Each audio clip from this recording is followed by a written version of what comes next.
In the heart of New York City, where skyscrapers shimmer and hearts grow cold, William Reynolds, a 42-year-old tech CEO, walked through Central Park, alone, powerful but hollow inside. He wasn't looking for meaning, until a small voice stopped him. "Sir, would you like to buy our necklace?" Two girls, identical faces, desperate eyes. They weren't selling jewelry. They were selling hope, just to save their sick mother. One necklace, a silver heart, and when William saw the inscription on the back, the world tilted. It was the exact one he'd given Melissa, his wife, 10 years ago, the one he thought was buried with her, and their daughters. But these girls, they were alive, and they needed help. He could have walked away. Instead, he followed. To a broken apartment, to a woman who looked just like the love he lost, to a truth that shattered everything he thought he knew. As he reached for the silver heart in his pocket, his own heart cracked open. Who were they? Who was their mother? And was it already too late? A single necklace brought the past back to life. But can love survive secrets this deep? Subscribe to see this heartfelt story unfold. The Atlanta skyline shimmered under the early evening sun, casting long shadows over Blake Financial Tower. Inside the glass-walled corner office, Henry Blake sat rigid behind a marble desk, pen unmoving in his hand. 41, crisp suit, impeccable timing, but his eyes, they lingered on an old photo tucked in his drawer. Sophie. Her name still felt like a whisper in his chest. A soft knock broke the silence. "Mr. Blake, your driver's waiting," his assistant called. Henry nodded, slipping the drawer shut. He stepped into the elevator, descending 40 stories in silence. On the drive, traffic blurred past, but his thoughts were fixed on the day's odd detour. He'd promised a former client he'd visit a community park his bank was considering for donation. He didn't expect the noise. Kids yelling, running barefoot, parents chatting on worn benches. His polished shoes looked out of place on the cracked pavement. Then, "Dad! Help me!" Henry froze. A boy, maybe 10, crouched by a tree stump, a tiny wrench in hand, struggling to fix the axle on a toy car. The child didn't look up at first, too focused, tongue poking out as he twisted the screw. Henry approached slowly. "You, talking to me?" The boy looked up, big brown eyes, familiar shape to his jaw. "Nah," the boy said quickly. "Thought you were someone else." Silence. "What are you fixing?" Henry asked. "'67 Mustang. It's beat up, but I like the way it sounds when it rolls." Henry knelt beside him. "Can I try?" The boy hesitated, then handed him the wrench. "I'm Max." "Henry," he replied, offering a small smile. "You're pretty good with tools." "I fix toys for kids around here," Max said proudly. "Most don't have new ones, so I keep 'em running." Henry tightened the bolt gently. "Where'd you learn?" "My mom. She used to fix everything. Now I kinda do." Something tugged at Henry's chest. "What's her name?" "Sophie," Max said, wiping oil on his jeans. "You know her?" Henry nearly dropped the toy. I used to." Max stared at him a moment longer, then turned the toy over. The Mustang's wheels clicked back into place. "It's fixed," he said, testing it with a soft push across the dirt. Henry watched it roll, something in him stirring, like those wheels carried more than plastic. Suddenly, a woman's voice rang out. "Max, time to come home!" Henry stood slowly. She was across the field, hair tucked under a bandana, sunburn on her cheeks, eyes guarded. "Sophie." Max waved. "Coming!" Henry stepped back, unsure. "Hey," Max said, squinting at him. "You okay?" "Yeah," Henry replied, voice low. "Just recognizing someone I shouldn't have forgotten." Max shrugged, picked up his toy, and ran. Henry watched him go, chest tight, and in that moment he remembered what Diane had told him 10 years ago. Sophie doesn't want the burden. You don't need that kind of family. He'd believed her. But Max, he looked nothing like a burden. Just before getting in his car, Henry glanced back. Sophie stood still, staring at him across the field. Her eyes narrowed. No wave, no smile, just silence. In his pocket, Henry clenched a tiny screw from Max's toy, still warm from his fingers. He didn't know why he kept it. But somehow, it felt like a wheel, beginning to turn again, and he wasn't ready to let it stop. The next morning, Henry sat in his high-rise office, staring out over Atlanta. Coffee cooled beside him. His inbox overflowed, but all he could see was Max, bent over that toy Mustang, hands steady, eyes too knowing for a boy his age. He turned the tiny screw over in his palm again. Still carried it, still confused. A sharp knock interrupted his thoughts. "Your mother's here," his assistant said. Diane entered like she owned the marble floor. "Henry," she said, smoothing her silk blouse, "I saw the press release. You're backing that community park now?" He nodded slowly. "Thinking about it," she scoffed. "It's a waste of your time. You have board meetings next week, investors to impress." Henry looked at her. "You ever hear of a boy named Max?" Diane blinked. "Should I have? 10 years old. Brown eyes, good with tools, lives near that park." Her lips tightened. "Some charity case you stumbled into?" Henry watched her closely. "His mother's name is Sophie." The silence sharpened. "She still in Atlanta?" Diane asked too casually. "You said she left." "I said she should leave," Diane corrected. "She was never right for you." Henry's voice dropped. "Did you tell her I didn't want a family?" Diane hesitated. "I told her what she needed to hear. You had a future, Henry. A legacy to protect." "Was Max already born?" His hands curled into fists. "She was pregnant, barely showing," Diane said coolly. "She wrote to you. I filtered some of it." He stood up. "You burned her letters." "She would have dragged you down," Diane snapped. "That boy, he's not your responsibility." Henry stared at her. "He called me Dad." Diane's face faltered, just for a moment. Henry stepped back, jaw tight. "Get out." Back at the park that afternoon, Henry spotted Max again, under the same tree stump, screwdriver in hand. A broken RC truck lay on its side beside him. Max looked up surprised. "You came back?" "I had to see how the Mustang's doing." Max grinned. "Still runs. I even waxed the shell. Want to see?" "Definitely," Henry said, kneeling. "What's this one?" "Trash find. Needs a new battery wire." Henry pulled a penlight from his coat. "Can I help?" Max's eyes lit up. "Yeah, just hold it there." "Yep, right there." They worked in tandem. Henry's suit sleeves got dirty, but he didn't care. For the first time in years, his hands felt useful. After a while, Max wiped his brow. "You're not bad for a banker." Henry chuckled. "You always this good with machines?" Max shrugged. "Fixing stuff's easier than fixing people." Henry paused. "What do you mean?" Max didn't look up. "Mom cries sometimes. Thinks I don't hear her. Says she should have told someone years ago, but it was too late." Henry's throat tightened. "Did she ever mention my name?" Max nodded. "Once. Said you were busy building banks.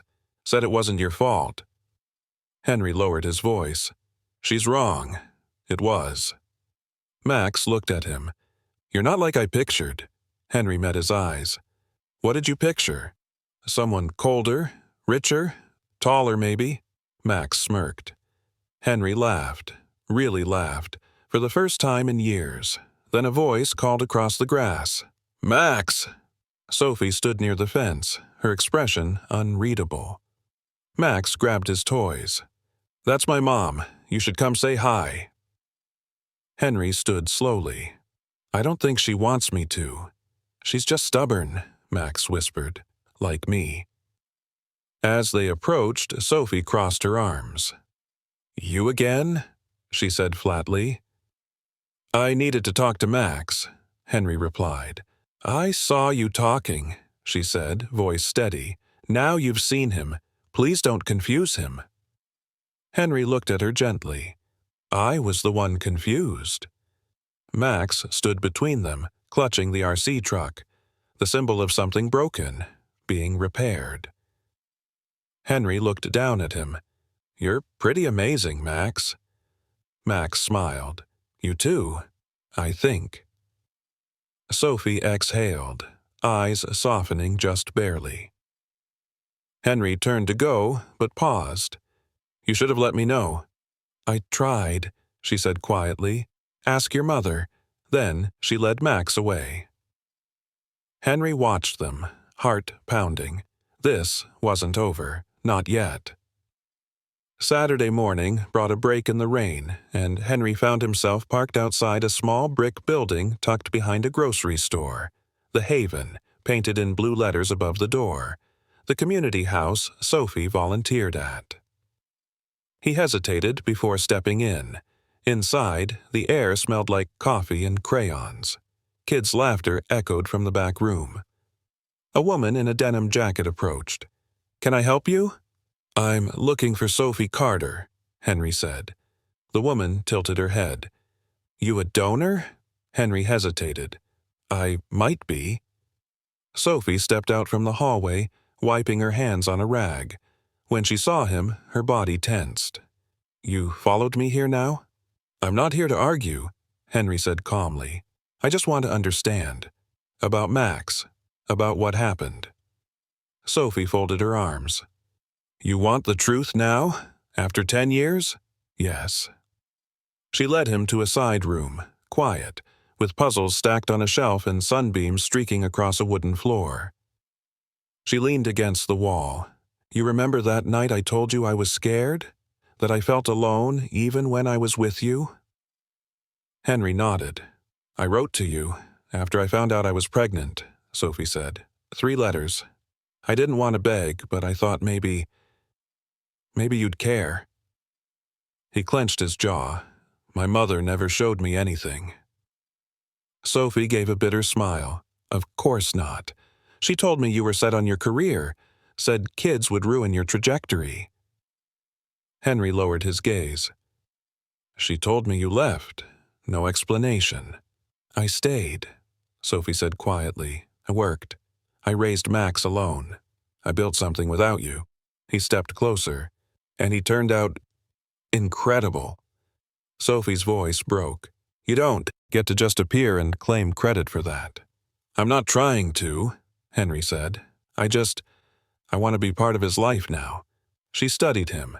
"That's not up to me. You'll have to earn that from Max." In the corner of the room, a plastic crate of toy parts caught Henry's eye.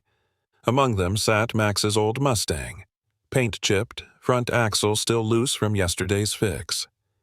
He picked it up gently. "This little car, it brought me back to something I didn't know I needed." Sophie's expression softened, just a touch. "Max calls it his lucky wheel, says it always finds its way back." Henry smiled faintly. "Maybe it's smarter than we are." Later that afternoon, Henry returned to the park. Max was already there, helping a younger girl fix a doll stroller. "Hey," Max called out. "Back again?" "Can't stay away," Henry replied. Max grinned. "Want to help me with the big wheels today?" Henry knelt beside him. "Always." They worked together, fingers smudged with grease, swapping tools, sharing laughs. As the sun dipped low, Max reached into his backpack and pulled out something wrapped in a napkin. "I found this in my closet," he said. "It still rolls." He handed Henry the old Mustang. "I think it wants to stay with you for a while." Henry held it like it was made of glass. "I'll take good care of it," he said softly. Sophie stood in the distance, watching. Her arms weren't crossed this time. The wind rustled the trees. Leaves scattered across the playground. And the Mustang's wheels turned gently in Henry's palm, like forgiveness, slow but steady. Something had shifted. He wasn't just visiting anymore. He was returning.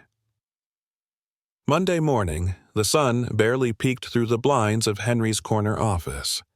The Mustang sat on his desk beside the gold pen set his board had gifted him. One belonged to a child's world, the other to his. But today, they didn't feel so different.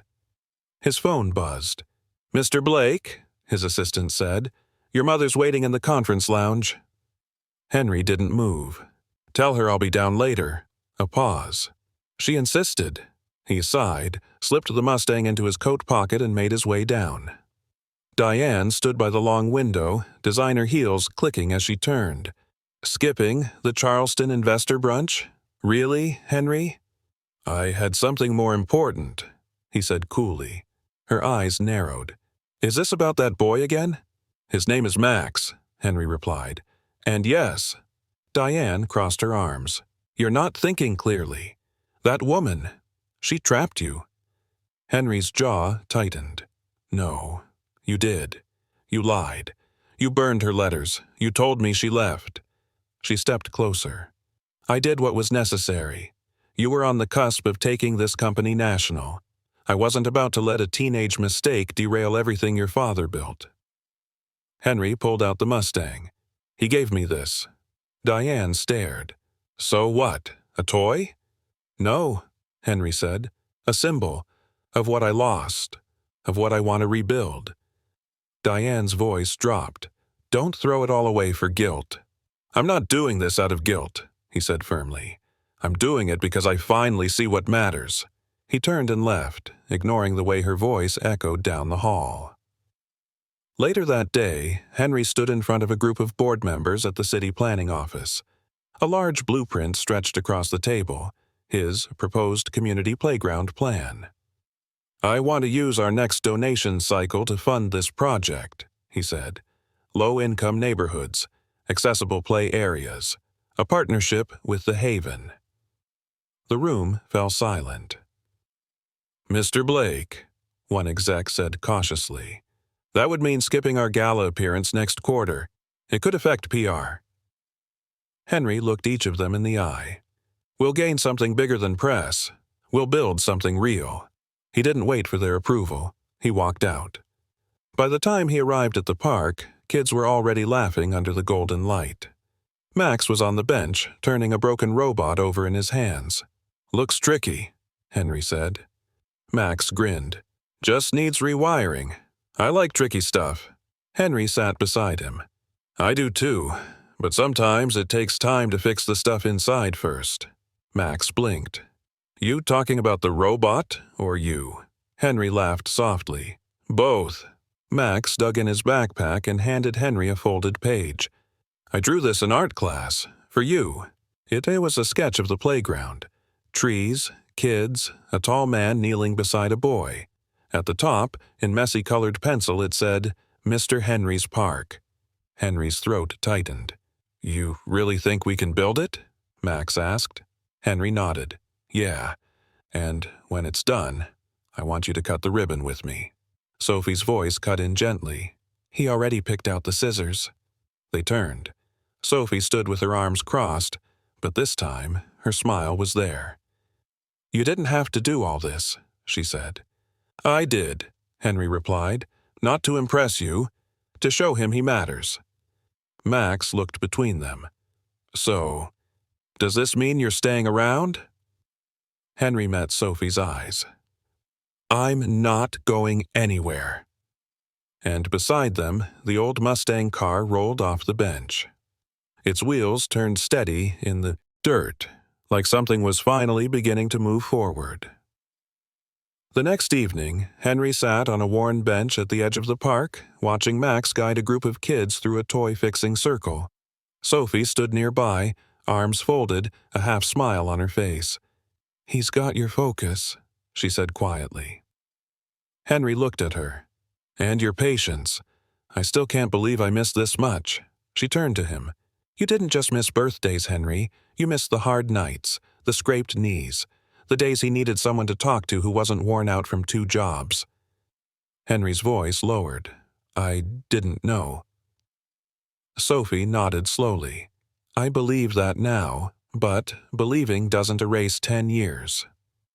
Max jogged over, his hands full of broken plastic and batteries. Hey, Mr. Henry, can you help with this remote? It's sticky. Henry smiled, taking it from him. Let's see what we've got. Max dropped beside him. Do you think toys remember stuff? Like who fixed them? Henry glanced at the Mustang tucked in his coat pocket. I think they do, and I think people remember too, when someone shows up. Max gave him a look. You're showing up a lot now. Trying to, Henry said. Is that okay? Max nodded. Yeah, I guess it is. Back at the bank tower the next morning, Henry couldn't concentrate. A file sat open on his desk, one with Sophie's name. Financial records, court summaries, all discreetly compiled. He stared at the report, disturbed. His mother had requested it. At the bottom of the page, a note. Recommend quiet resolution. Child does not need father's name added. Henry slammed the folder shut. His chest burned. He called his assistant. Cancel everything after noon, and call my lawyer, now. That afternoon, Henry knocked on the door of Sophie's apartment. She opened it slowly. What's going on? He handed her the folder. You deserve to see this. She hired legal counsel to keep my name off Max's records. She planned it from the start. Sophie's face paled as she flipped through the documents. She wanted you erased, Henry said. Not because of love, because of control. Sophie sat down at the kitchen table, the papers trembling in her hands. All this time, I thought you didn't care. I did, Henry said softly, but I didn't fight for you. I believed the worst. She looked up. And now? I want to be there. Really there. Not as a bank CEO, not as some man with guilt, just as Max's father. Sophie's eyes searched his. You're not going to walk away again? Henry reached into his coat and placed the Mustang on the table. This car came back to me. I think I'm supposed to stay. Tears gathered in her eyes but didn't fall. Outside, Max's voice rang through the window. Mom! The kite's stuck in the tree. Sophie stood. Go on, show him what staying looks like. Henry stepped outside. Max pointed up at the tangled kite. You ever climb trees in that fancy suit? Max teased. Henry laughed. Not in the last decade. Well, Max said, you're overdue. As Henry climbed, tie flapping and shoes slipping, he heard Max yell, Be careful, Dad! Henry stopped. Not Mr. Henry, not Sir Dad. He reached higher, hand firm on the branch, heart fuller than it had been in years. And when the kite came loose and fluttered down, so did something else. The past, letting go. And something new. Beginning, that Friday, the park buzzed with the chatter of kids and squeaky wheels. Henry stood near the swing set, hands in his pockets, watching Max teach a little boy how to fix a toy truck's wobbly axle. Sophie approached quietly. You've been here every day this week. Henry smiled. Best part of my day. She leaned against the fence. You're good with him. He makes it easy, Henry said, then softer. You both do. She looked away but didn't pull back. He's opening up to you. He doesn't do that often. Can I ask something? She nodded. Why didn't you try harder to tell me? Sophie took a breath. I wanted to. I wrote the letters. I even came to your building once, but security wouldn't let me up, and your mother called me a mistake. Henry's chest tightened. She told me you disappeared. She said you chose to leave. I didn't, Sophie whispered. I was pushed. Just then, Max jogged over, holding a scrap of metal. Hey, Dad, look what I made. Henry blinked. The word hit him again. Dad. Max held up a tiny toy wrench carved from a soda can tab. It's for my toolbox. My first homemade tool. Henry crouched. That's amazing. Can I keep it in my pocket when I go to work? Max grinned. Sure. That way I'll be fixing things with you. They bumped fists. Later that night, at Henry's apartment, the silence felt different. Not lonely, just full. He stood at his window, city lights glowing, the tiny wrench resting on his desk beside the Mustang. 2 symbols, one for what broke, one for what could still be fixed. His phone buzzed, a message from his attorney. Need to talk urgently. Your mother filed guardianship interference paperwork. Henry's heart sank. He called instantly. She's working with a private firm, the lawyer said, trying to get a court to declare you unfit for joint custody. Claims you're disrupting the child's stable environment. Henry paced the room. Unbelievable. She's playing dirty, Henry. If this goes to court, Sophie could lose parental autonomy, and you might not see Max without supervised visits. Henry's voice dropped. No, I won't let that happen. The next morning, Henry met Sophie at the Haven.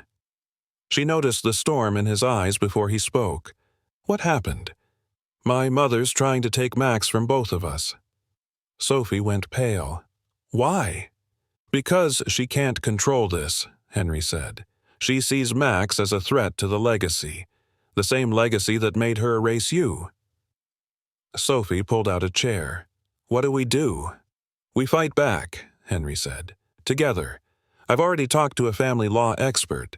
If we show them we're unified, co-parenting, not competing, her case falls apart. Sophie stared at him, unsure. And if the court sides with her? Henry reached into his coat and placed the Mustang between them. Then we build something outside her reach. Max entered just then, backpack slung over one shoulder. You two okay? They looked at him, then at each other. Henry smiled. Better now. Max held up a folded flyer. I found this. Community Cleanup Day. They're letting kids run booths. I want to do a toy repair station. Sophie smiled. That sounds perfect. Max looked between them. Can you both come?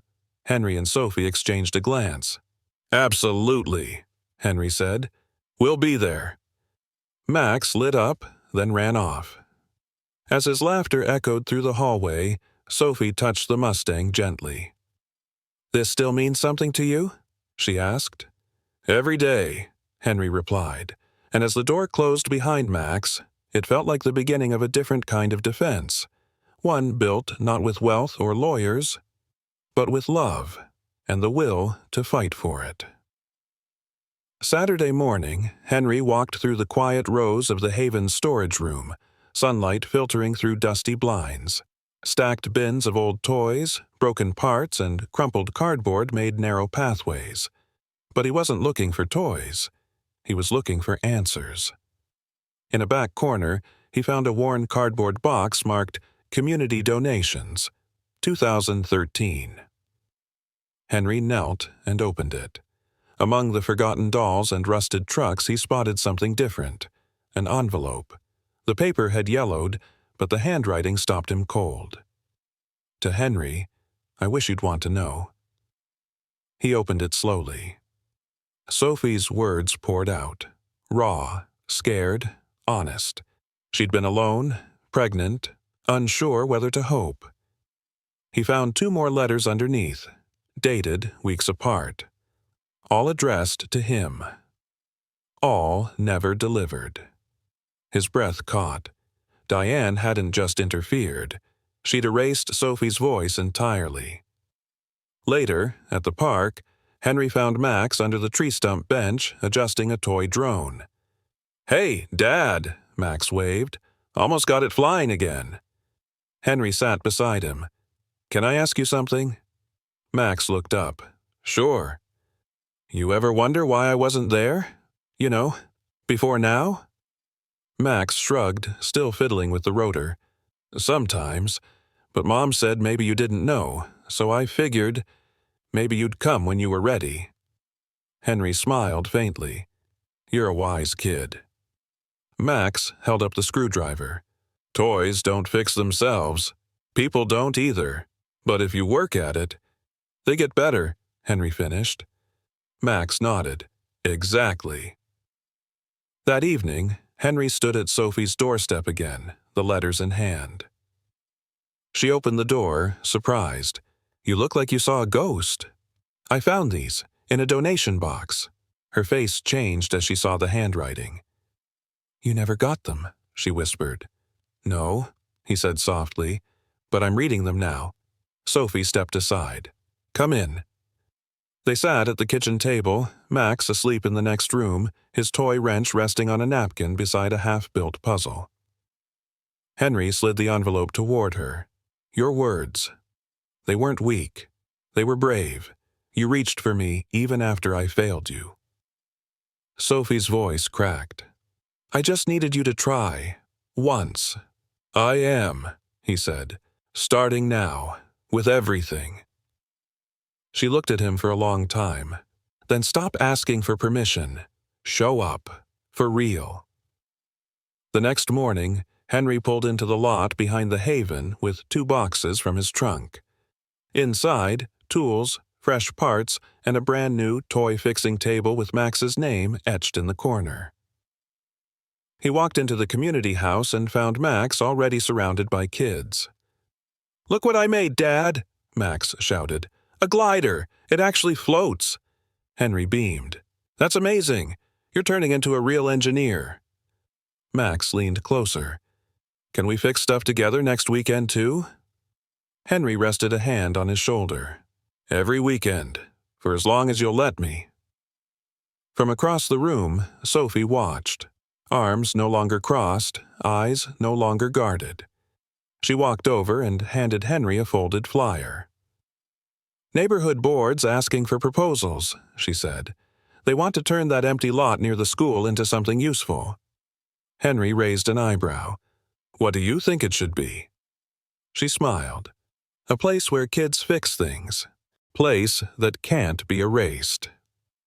Henry looked down at Max, then at the toy wrench on the table. "Then we'll build it," he said, "together." And for the first time they all stood at the same table, hands busy, hearts open, something real taking shape. Piece by piece, one repair at a time. Tuesday evening, Henry stood in his private office, overlooking the city, as storm clouds gathered over the skyline. On his desk lay an envelope, unmarked but unmistakably familiar. His assistant had found it in a mail drop. No return address, just a single sheet of paper inside. He unfolded it slowly. "If you don't want the boy to ruin everything, do something now. He's not your legacy. He's your liability." No signature. But Henry knew the handwriting. His mother's. Fury welled up. He grabbed his coat and stormed out, leaving his phone buzzing unanswered.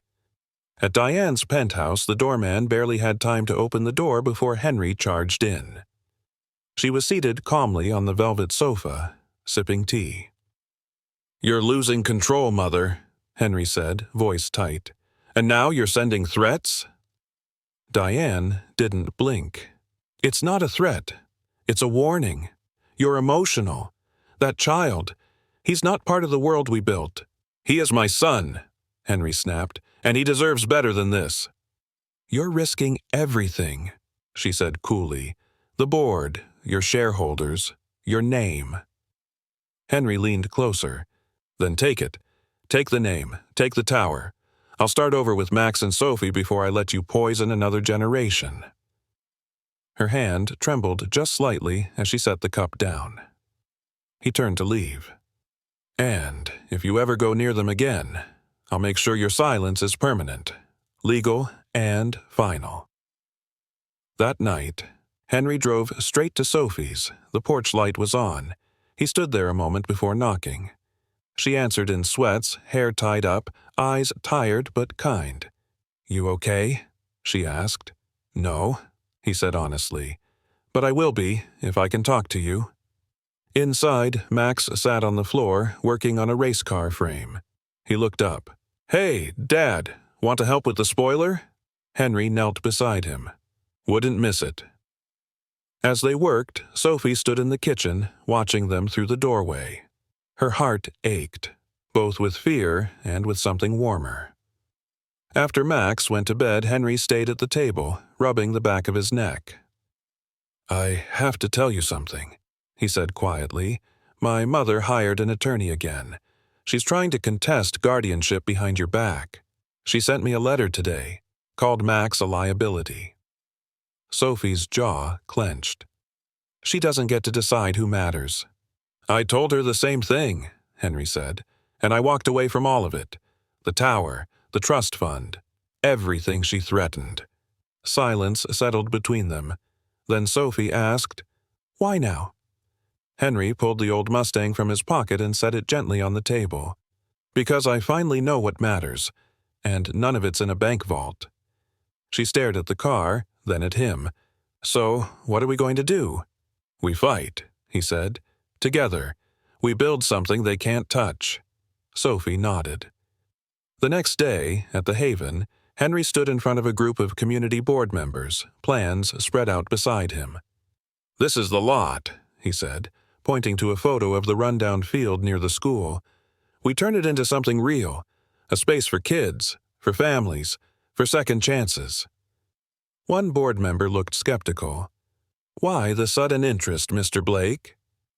Henry glanced at Max, who sat nearby, sketching on a napkin. "Because someone once told me toys don't fix themselves," he said, "and neither do people.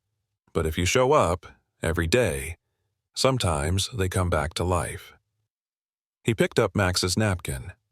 On it was a drawing of the empty lot, transformed into a place with slides, benches, and a small brick building with the words, "Fix-It House," and underneath, "Built by me, Mom, and Dad." Henry held it up. "This is why." And, for the first time, no one questioned him. Saturday morning dawned crisp and clear, the kind of rare Atlanta day where the sky looked painted.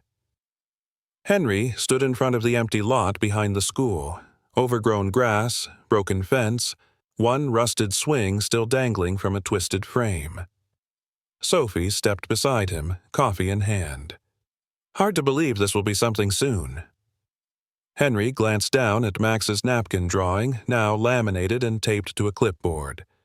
"It already is. In his eyes, it's real." Sophie smiled. "He's upstairs packing his toolbox. Says he's going to be the first to test the workbench." Just then, Max came running down the sidewalk, wearing safety goggles far too big for his face. "I'm ready, Dad." Henry grinned. "Then let's make history." At 10 o'clock sharp, neighbors gathered around. Some were skeptical, others curious. But when Max stepped forward with a mic too tall for him, everyone hushed. "I used to fix toys on the ground, under trees, with stuff I found," he said. "Now, I get a place where kids like me can build stuff that matters." He turned to Henry. "And I wouldn't be here without my dad." Henry's eyes stung, then he stepped up. "We're not just building a playground," he said. "We're rebuilding trust. One toy, one conversation, one child at a time." He reached into his pocket and pulled out the Mustang. "This was the first thing Max and I fixed together. It reminded me how to try again." Applause rang out. Then Henry handed Max a pair of scissors with yellow tape wrapped around the handle. "Cut it," he whispered. Max sliced the red ribbon, and cheers echoed across the block. Hours later, Henry sat on a new bench, legs stretched, watching Max and 3 other kids fix a robot dog that refused to bark. "Try the red wire," Max said. "Always the red one." Sophie handed Henry a lemonade. "You skipped the shareholders' brunch for this." He sipped. "They'll survive. Besides, this is the investment I believe in." She looked at him. "So, what's next?" He thought a moment. "I'm buying the 2 lots next door. I want to build a permanent space, indoors and out. Classrooms, a maker space, a repair room. Call it the workshop." Sophie raised an eyebrow. That's a big move. Henry nodded. Yeah, but I've made big moves before, for all the wrong reasons. She hesitated. And what if your mother tries something again? Henry met her gaze. Then she'll have to go through me. And this time I'm not alone. Max came over then, holding up the robot. It barked! Henry ruffled his hair. That's because you didn't give up on it. Max beamed. We fixed it together. The sun dipped low, casting gold over the fresh paint and new mulch. Kids laughed. Parents talked. And in the middle of it all stood a boy, his mother, and a man who had once thought he was too late, now right on time. Henry leaned back and looked at the Mustang, now on display in a small glass case on the welcome table. A plaque beneath it read, "The toy that brought him back," a symbol of second chances, a wheel that kept turning, and a love, slowly, steadily, coming home. The following Monday, Henry stepped out of his car and stared at the mailbox in front of Sophie's apartment. Inside was a small envelope, hand-addressed, from Max. He walked it up himself. Sophie opened the door in slippers, surprised. You delivering the mail now? Henry smiled and held up the envelope. Max wrote this? He said it was for you, but he wanted to wait until you could read it in person.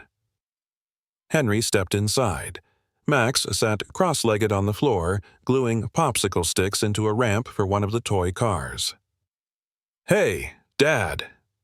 Henry sat beside him. Got your letter. Max grinned. Open it.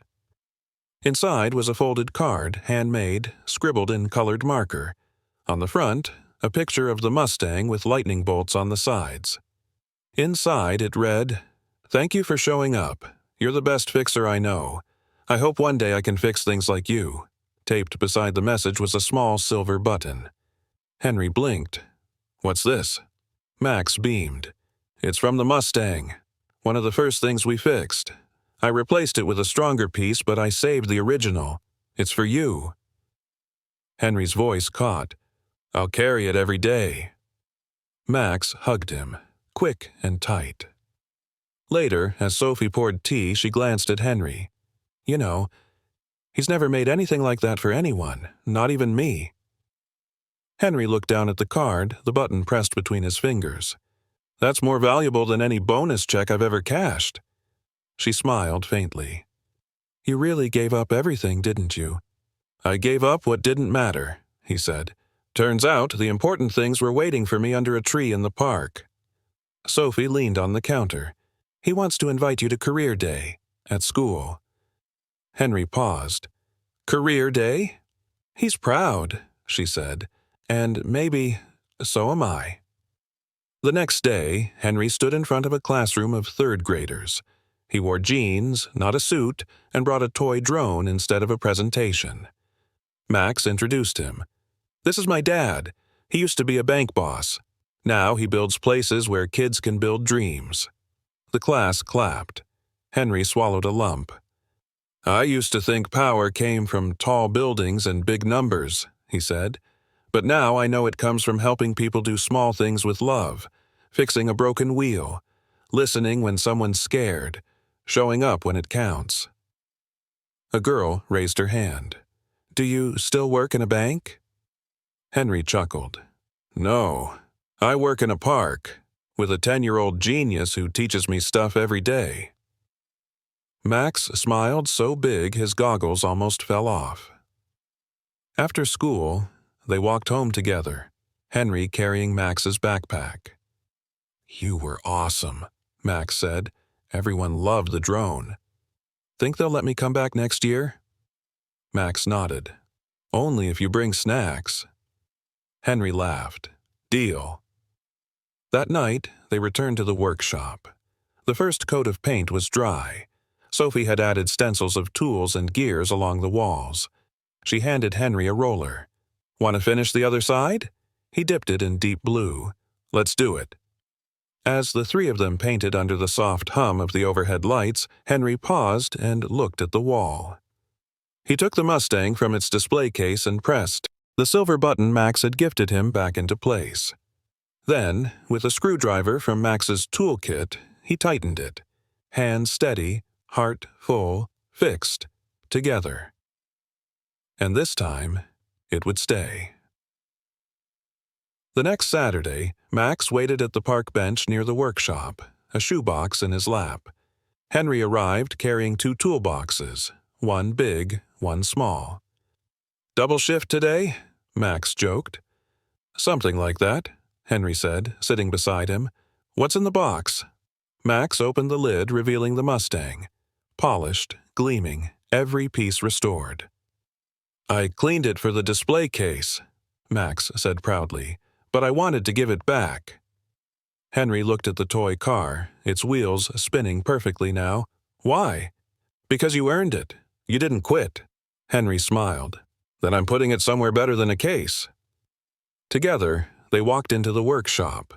Henry placed the Mustang on a shelf above the main work table, beneath a sign that read, "Keep going." Sophie entered with a clipboard and 2 cups of hot cocoa. "City Council approved Phase 2.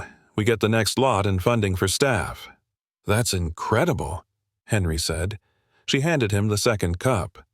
"They said our proposal felt personal, like it wasn't just business." He looked around, kids laughing, parents helping, broken toys becoming whole again. "It's not business," Henry said softly. "It's a second chance." Sophie paused. "Speaking of chances, Max's school called." Henry's eyebrows lifted. "Uh-oh." "Good news," she smiled. "He's getting a civic award. For leadership. He wants you there."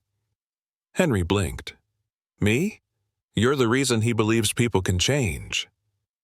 That night, Henry stood in front of his old office building, just for a moment. He looked up at the gleaming tower, everything he'd built once, with tunnel vision and ambition. Then, he reached into his coat pocket and touched the Mustang's spare button. He turned away from the glass doors and walked toward the workshop, where Sophie and Max waited. Back at the community house, Max had assembled a new display board for the event. Photos of kids fixing scooters, rebuilding toy robots, even painting murals. Henry added one more photo, of him and Max holding the Mustang between them, grease on their hands, both smiling wide. Sophie stepped beside him. "You ready for tomorrow?" Henry nodded. "I've given speeches in front of thousands, but this feels different." "It is," she said. "This one's from the heart." The next day, at Max's school assembly, the gym buzzed with chatter. When Max's name was called, he walked up to the mic with that same lopsided grin. "I used to think fixing stuff was just for fun," Max began. "But now I know. It's how we help people. It's how we show love." He turned toward the crowd. "My dad showed me that. Even when things are broken, they can be better than before." Henry wiped his eyes. Sophie squeezed his hand. Later, back at the workshop, the 3 of them sat at the long wooden table. Max passed around juice boxes. "Can we do a family night every Friday?" Sophie smiled. "Even if we just fix the same toy over and over?" Henry laughed. "Especially then." They leaned into the work, Max holding the wrench, Henry steadying the frame, Sophie tightening the final screws. In the soft glow of the room, the Mustang sat quietly on its shelf, wheels gleaming, still turning, still carrying them forward. It started with a knock. Henry opened the door to find a courier holding a white envelope sealed in gold. "From Diane Blake's legal team," the man said. Henry closed the door slowly, heart heavy as he tore it open. Inside, legal jargon, bold statements, final threats. His mother was filing for emergency grandparental rights, claiming Henry's lifestyle was unstable, that Max was in emotional danger. It was a full-scale custody ambush. Henry paced the living room, hands shaking. Max was in the kitchen drawing a blueprint for a new marble ramp. Sophie sat at the table, eyes scanning the document he passed her. "She's really doing this," Sophie whispered. "She wants to rip him from both of us." Henry's jaw clenched.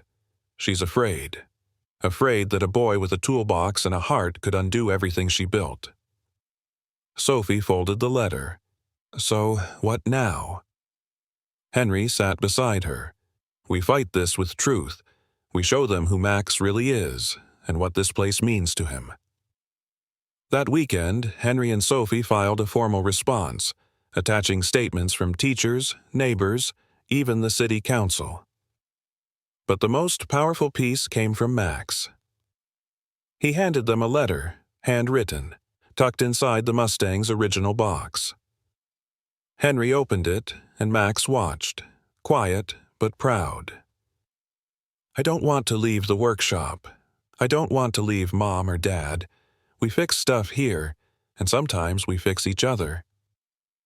Sophie wiped her eyes. Henry just nodded. This is everything."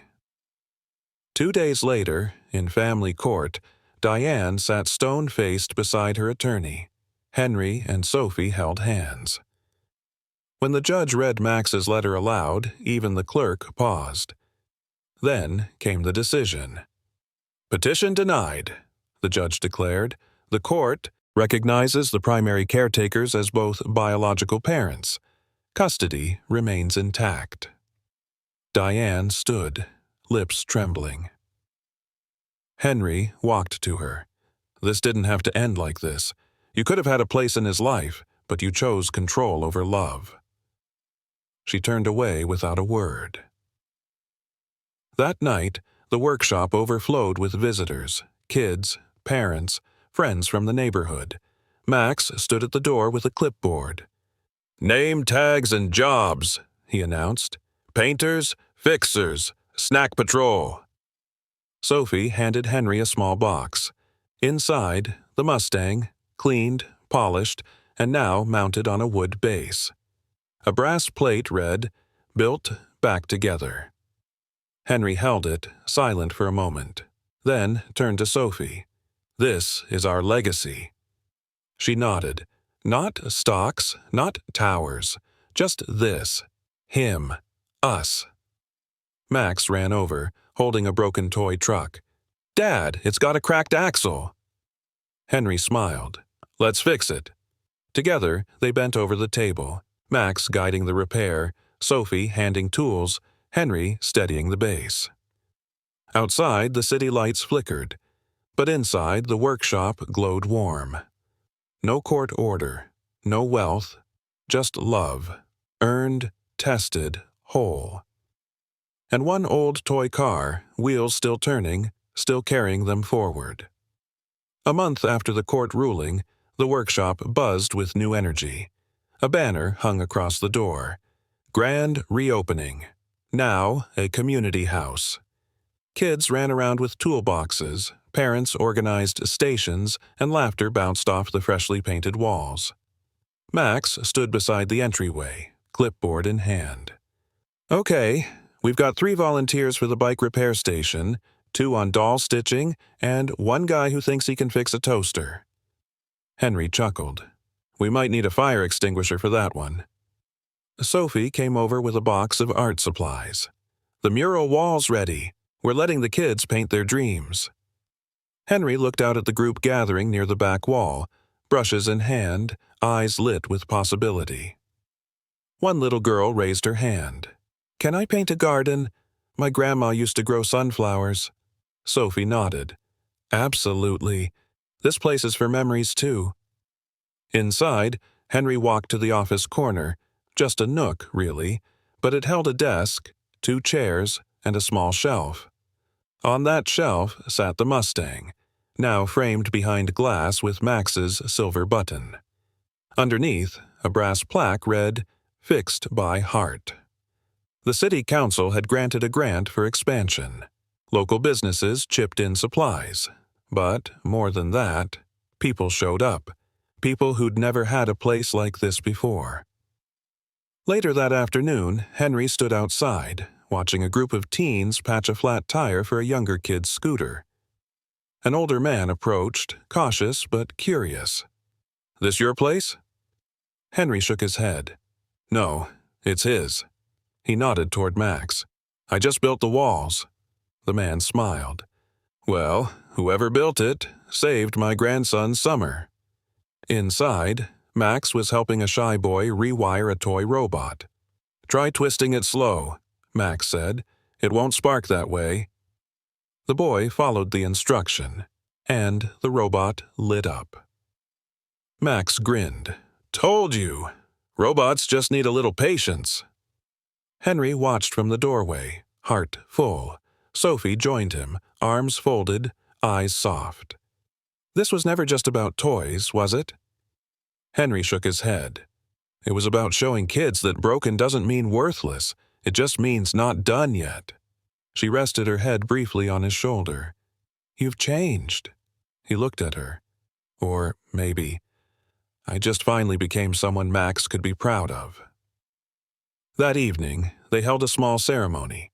Ribbon cutting, music from a neighborhood violinist, cupcakes with frosting too sweet. Max stepped up to the mic. "When I started fixing toys, I didn't know it could fix people too, but it did. Me, Mom, Dad." He pointed to the Mustang. "That car broke once, we fixed it together, and now it helps fix us, every time we walk through that door." He smiled at Henry. "Thanks for showing up." Henry's eyes welled, but he didn't blink them away. After the crowd left, the trio stayed behind. Sophie swept confetti. Max sorted screws. Henry straightened chairs. Then they sat, tired but happy. Max leaned back. "Think we'll ever run out of things to fix?" Henry smiled. "I hope not." Sophie laughed. "As long as there are kids, there'll be toy chaos." Max grinned. "Then we'll be here. Us three. Fixing the world, one thing at a time." And just like that, under a warm lamp, with tools still clinking and stories still unfolding, the workshop became more than a building. It became home. The sun dipped low behind the trees, casting golden light across the workshop's open yard. The final touches were done: fresh mulch, fairy lights overhead, a new wooden sign hand-painted by Max. Home of second chances. Inside, Henry tightened the last bolt on a refurbished rocking horse. Sophie swept the entryway, humming softly. Max sorted screws into little jars, labeling them with words like hope, brave, and try again. Henry looked up. "You two ready?" "For what?" Max asked. Henry grinned. "The last project of the day." He brought out an old toy chest, scuffed, half-painted, lid unhinged. "Found this in the back room. Thought it needed all of us." Max grabbed a brush. Sophie rolled her eyes, smiling. "Let's fix it." As they painted and patched, music played low in the background. One of Max's playlists, full of light guitar and childhood favorites. Laughter floated with the scent of cinnamon cookies someone dropped off earlier. Sophie dipped her brush, her voice quiet. "Never thought I'd see this day. Us three, like this." Henry paused, meeting her eyes. "Me neither. But now, I can't imagine anything else." Max held up a painted panel. "Look what I made, Dad." It was a little mural. 3 stick figures, holding hands under a sun that looked suspiciously like a gear. Henry knelt beside him. "That's us, huh?" Max nodded. "The Fix-It family." Sophie laughed softly, then leaned against Henry as they admired the child's work. Later that night, the workshop glowed under string lights. The trio sat around a small table, cocoa in hand, a plate of cookies between them. Henry cleared his throat. "Max, I want to ask you something." Max blinked. "What?" "I know I haven't been around for most of your life, but if it's okay with you, I'd like to be here, every day, not just in name, but in the little things. School runs, Saturday pancakes, broken wheels." Max didn't say anything at first. He just reached into his pocket and pulled out the smallest wrench from his kit. He handed it to Henry. "Then you'll need this. It's for the hard stuff." Henry took it gently, eyes stinging. "I'll use it well." Sophie watched them, heart full. She slid something across the table. A key. Henry picked it up. "What's this?" "To the apartment above the workshop. I signed the lease today. Figured we could finally live like a family." He looked between them. "You sure?" She smiled. "Max and I already voted. 2-0. Max added, "I even picked your room. It has the best light for fixing stuff." Henry laughed, overwhelmed, and hugged them both at once. Outside, the night settled. Inside, the room glowed with warmth, not from fancy fixtures, but from something steadier. Love that had been tested.